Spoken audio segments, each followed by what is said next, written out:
Assalamualaikum warahmatullahi wabarakatuh. Halo semuanya, di video kali ini kami akan melakukan uji protein pada makanan atau bahan makanan. Sebelum kita ke videonya, aku bakal kenalin anggota kelompokku. Ini dia.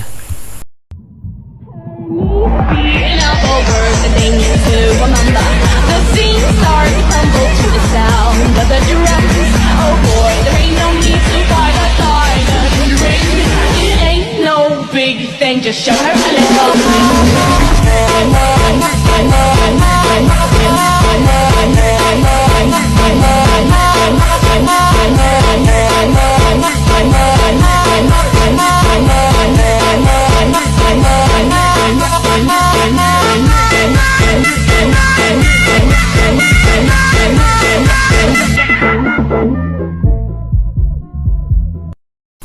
Nah, tadi anggota kelompokku. Masih ada satu lagi nih. Dia ini kameramen di kelompokku. Ada yang mau gak nih sama kameramennya?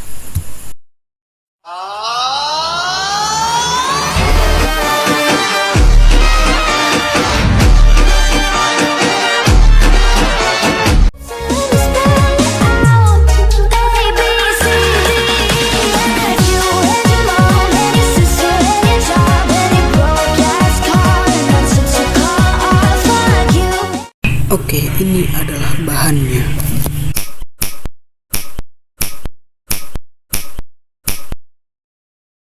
Langkah pertama yaitu siapkan 4 gelas mineral sebagai wadah, lalu masukkan 4 jenis bahan makanan yang berbeda. Yang pertama ada susu cair, yang kedua minyak goreng, yang ketiga kecap, yang keempat putih telur, dan masukkan ke dalam gelas mineral yang telah disediakan.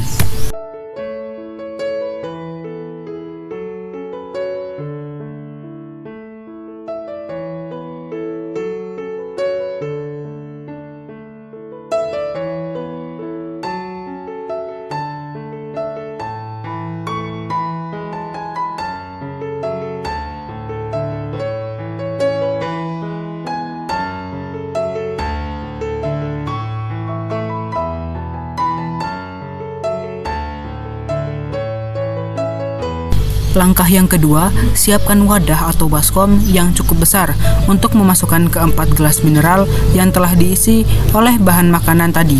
Lalu, masukkan air panas ke dalam wadah atau baskom setengah dari bahan makanan yang diuji. Lalu letakkan gelas mineral tersebut ke dalam baskom.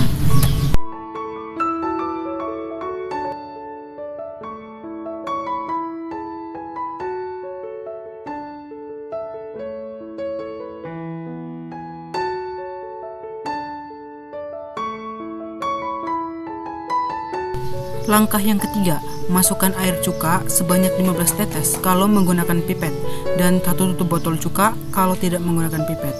Setelah air cuka dimasukkan, tunggu 7-15 menit dan lihat apa yang terjadi.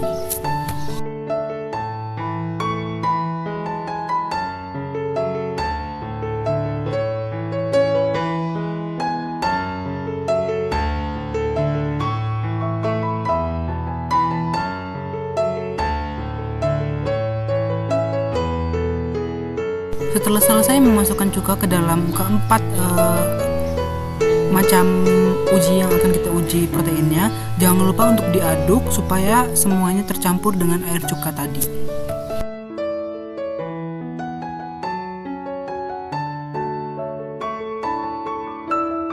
Nah, ini adalah penampakan setelah kita diamkan selama 7 menit.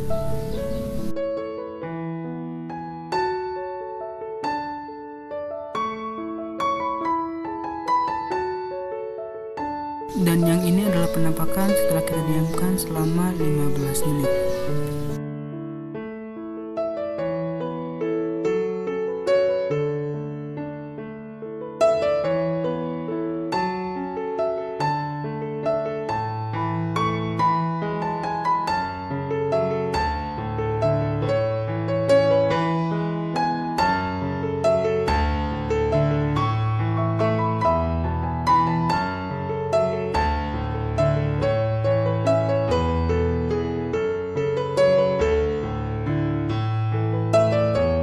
Nah, dari uji coba tadi ada 4 pertanyaan yang akan aku jawab.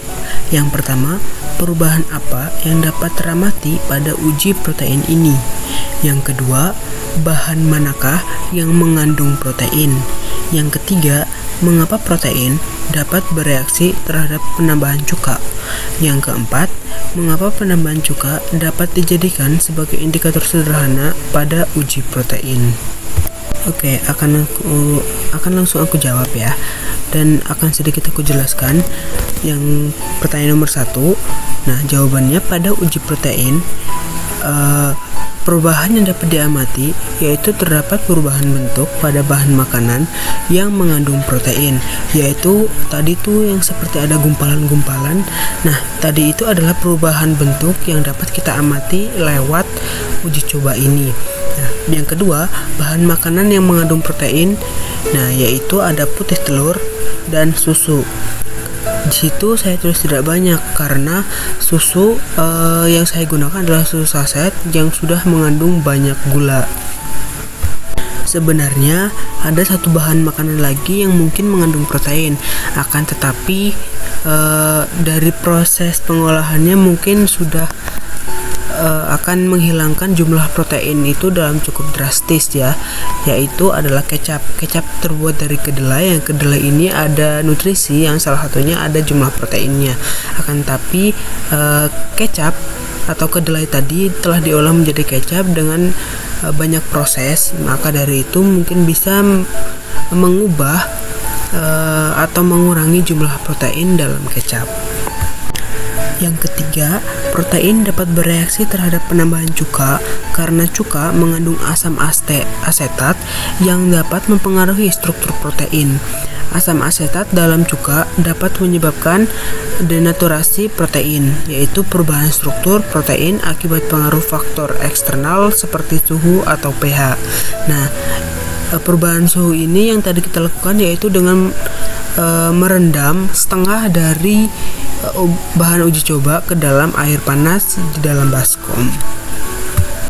Yang keempat, penambahan cuka dapat dijadikan sebagai indikator sederhana pada uji protein karena reaksi antara protein dan cuka menghasilkan perubahan yang dapat diamati secara visual. Misalnya, jika protein terdenaturasi oleh cuka, hal ini dapat menyebabkan perubahan warna atau pembentukan endapan yang dapat menjadi indikator adanya protein dalam suatu bahan, sehingga penambahan cuka dapat digunakan sebagai metode sederhana untuk mendeteksi keberadaan protein dalam suatu larutan. Ya, sekian video dari saya. Semoga dapat bermanfaat bagi kalian yang menonton.